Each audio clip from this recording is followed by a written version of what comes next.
there! It's JonathanPrye, and it's time for the story of JonathanPrye. Before I get into it, I posted the video of the story of my dude, which was my classic orc warrior that I played before even starting this character. So if you want to go check that out, then it's on my channel. But for now, let's get on with this story of my adventure through all these World of Warcraft expansions. Zandalar tribe, ladies and gentlemen, our beloved RP server.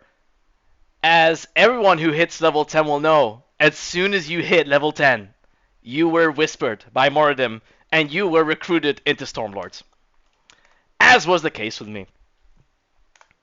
I leveled as a red pally, and I come from a violent past with my dude, as I mentioned before, so I just stacked crit, and it hit so hard. I was at level 38, I was hitting stuff for almost 600.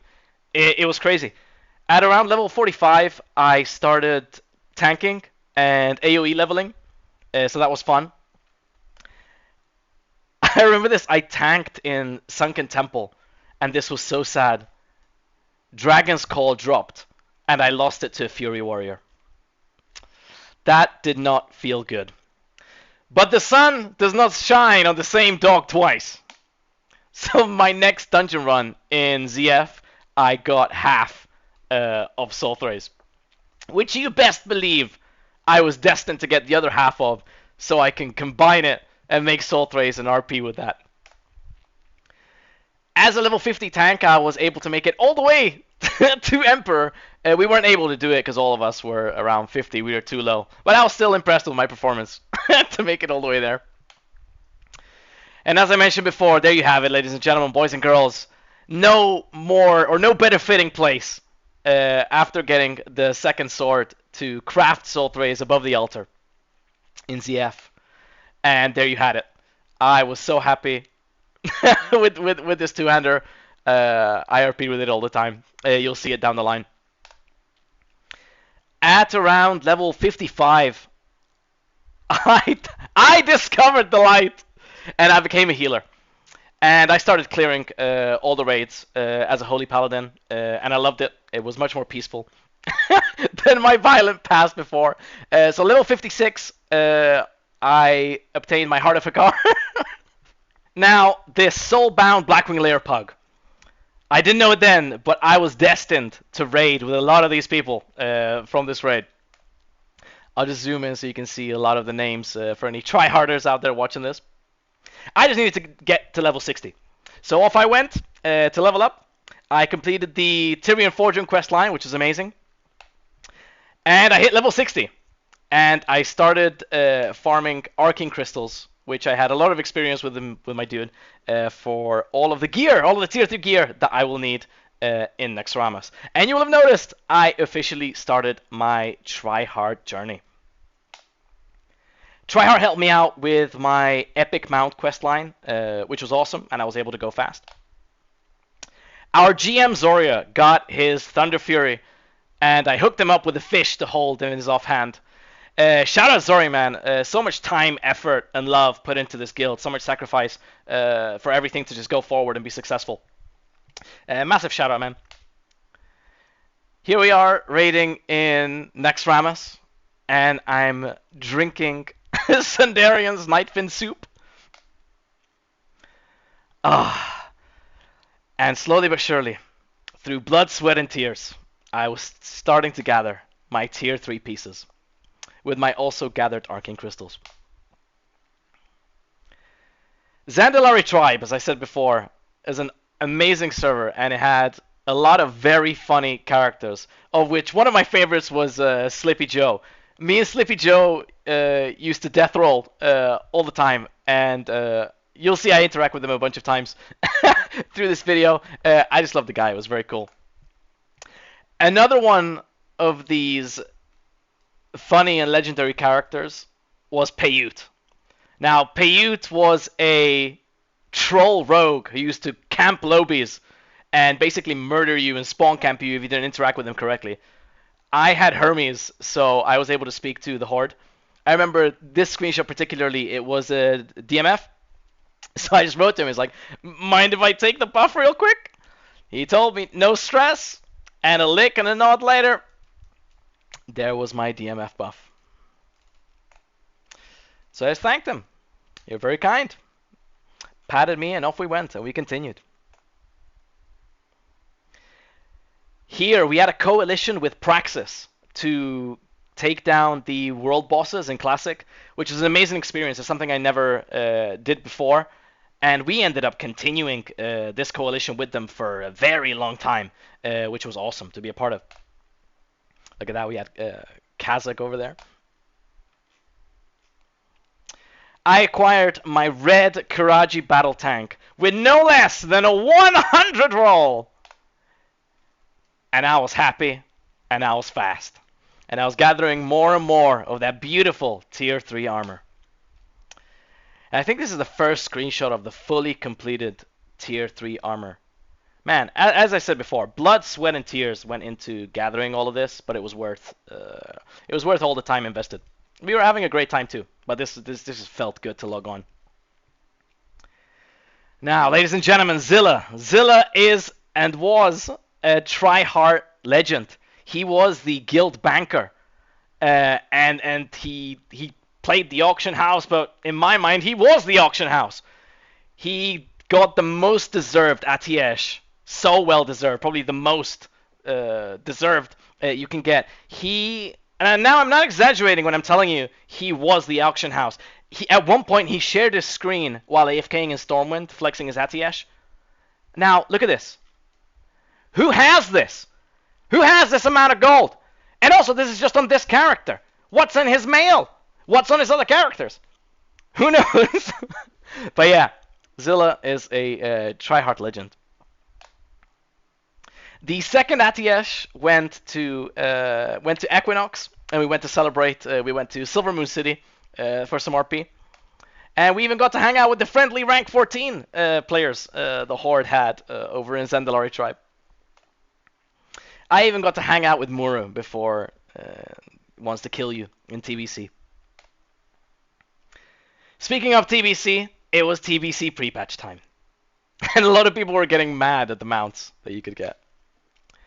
We decided we were going to dungeon level on launch, and we were going to play for 24 hours straight. So I decided that I was going to tank with my tier 3 armor and as much spell power gear as I could get. And so our guildie Noah could level up his Shami, which he wanted to heal with down the line. So there we were. I was able to get through 2 minutes earlier. That's pretty cool. But yeah, fully buffed, ready to dungeon spam for the next 24 hours. Our group, Johansson, Zoria, Starani, and Noah. I didn't know your shield could break until it actually happened to me. So that was an experience. we cleared Mana Tombs at 63. We struggled, but we did it. So that was pro performance. And here you have it, after 24 hours, so you can see here, midnight, I got to scroll down here, 3 bars before 65. So that was solid performance from our group. But another important thing to see from the screenshot, Zoria, after 24 hours of playing with his rogue, logged the rogue, logged in his warrior, and started leveling the warrior. What a madman. Fast forward, around this time I got promoted at work, so I had a lot of work to do. I wasn't able to play as much as I wanted. So everyone hit level 70. I was close. I was level 69. And it was raid day. It was raid time for Gruul's Lair. So they had to take me. They didn't have a choice. They were a healer down. And I was close enough. I was level 69. And there we had it. Hiking Mulgar down. Gruul kicked our ass for a bit. We got a couple 1-2-3% finishes, but ultimately we downed him, and we got some kick-ass ranking. I think we got top 3 on the server at the time, so that was awesome. McTheridan, this is another one that kicked our ass for a while. Me and Bloodbeast were so fed up by the end of it, we didn't know what we were doing wrong until we found out. We were basically not channeling the boxes. We just clicked it and then damaged it, but we figured it out. And downed his ass. And I put his head on a spike, where it belongs. This screenshot I don't know how I made it. As I said before, I was working a lot, so I wasn't able to put in the hours that I wanted to. The first Karazhan raid that we had was at 7 o'clock. And on raid day at 7 o'clock, I handed in and got the key to enter, so I was able to join. And that was so awesome, because coming from playing with my dude, I really wanted the two-handed axe for RP reasons, the Gorehowl. And thanks to Blood Beast, I got it! He just gave it to me, he understood all the RP reasons. And RP I did. RP I did. I love the weapon. Speaking of RP, the best or my favorite RP outfit is the Halaskin set. That includes the Don Julio hat. Now the Don Julio hat is a 100% drop chance when you kill this guy, but apparently not. I went to kill him, and the hat didn't drop, so I sent this ticket in to a GM, and the GM's response was basically better luck next time. However, they did give me a GM joke at the end, so I was quite happy with that. And there you have it. Thanks to Cassia and Noanre, I was able to get the full Halaskin set, of which I got 2 of because I had to hook up the homie Slippy Joe, so we could death roll in style. As I said, with Praxis, we continued our coalition, killing the world bosses. It was awesome. It was not easy all the time. Like, for example, this was specifically Kazakh. It was like 1.5 hours of world PvP against the Horde to actually get it. But we did kill him. We did it multiple times, so it was awesome. Got a lot of them. My first loot from the world bosses was this badass helmet that looks like the chamois tier set from Classic. It was so good, but most importantly, it just looked incredible. So I was so happy with that. Bugged under Shatra, how's he do? Now, historical moment, which before I get into, I need to just quickly go over some history.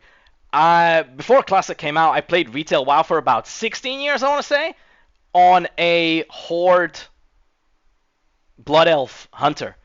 So, fun fact, this is my first ever Alliance character.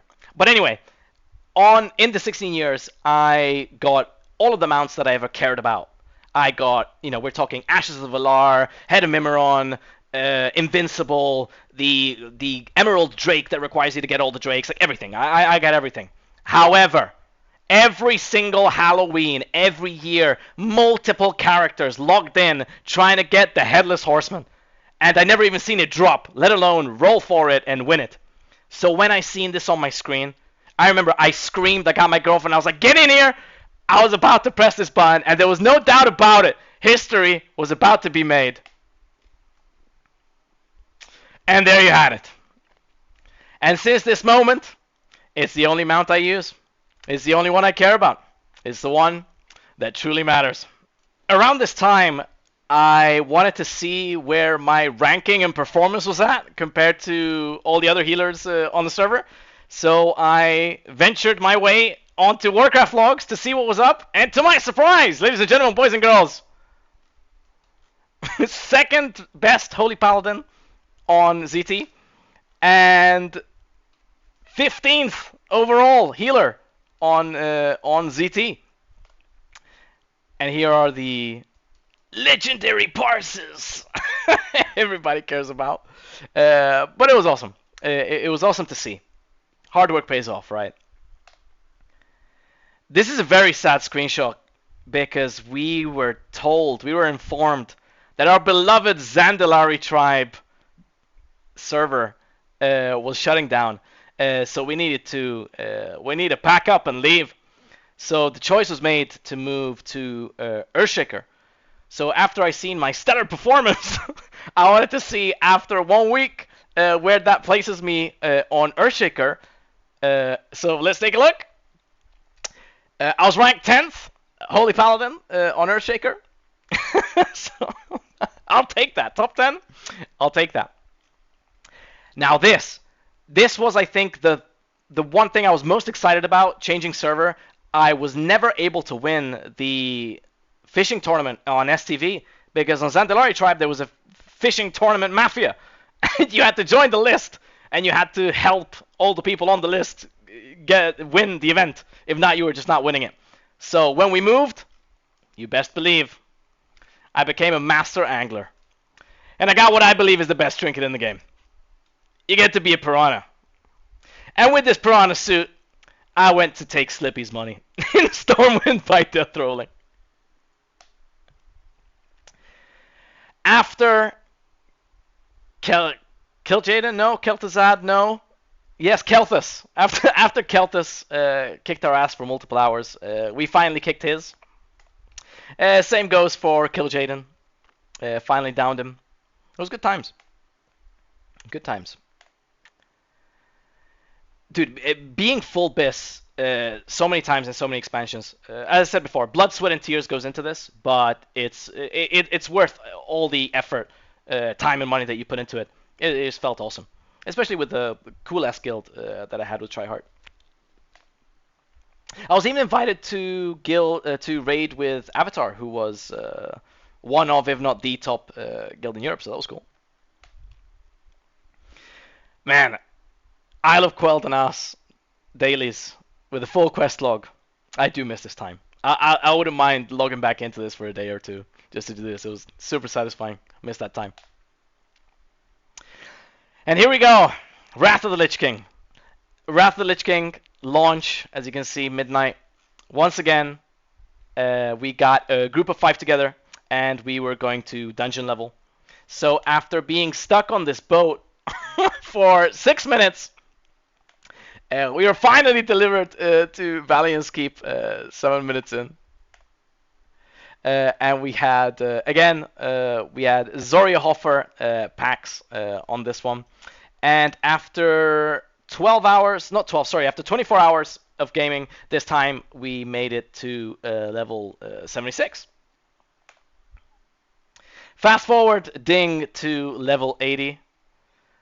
And we just raided the fuck ton, basically. And I'm going to fast forward to a legendary time where we just got more gear, of course. But fast forward to a legendary time where both me and Orton got the same amount of fragments at the same time and did the last part of the quest, throwing it into Yog's mouth, and we crafted Valinir, both of us at the same time. Man, this thing was so awesome. I feel like I deserved that. I've been with the guild for so long, but it was so awesome. Like steam comes out of it. It was amazing. So thank you.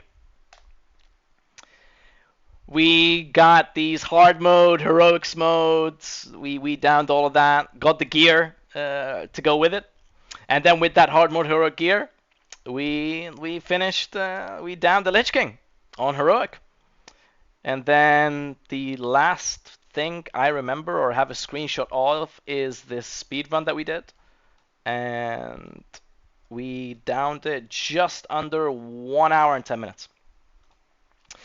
And there you have it, ladies and gents. That was the story of JonathanPrye. After this, basically, I did play a very minimal amount of Cataclysm, but I essentially quit. However, I'm coming back, pre-patch, Mists of Pandaria, and hopefully I get to see some of you guys. If not, thank you so much for being part of this journey. Again, shout out to all the officers and GM Zoria. All the hard work, dedication, time you guys put into the guild succeeding. It was awesome to see, and honestly, it was awesome to be a part of. And the last thing I want to say and show you, I know you guys and girls have seen a lot of things, but have you ever seen a piranha holding and floating Valinir? Huh? Alright, peace out.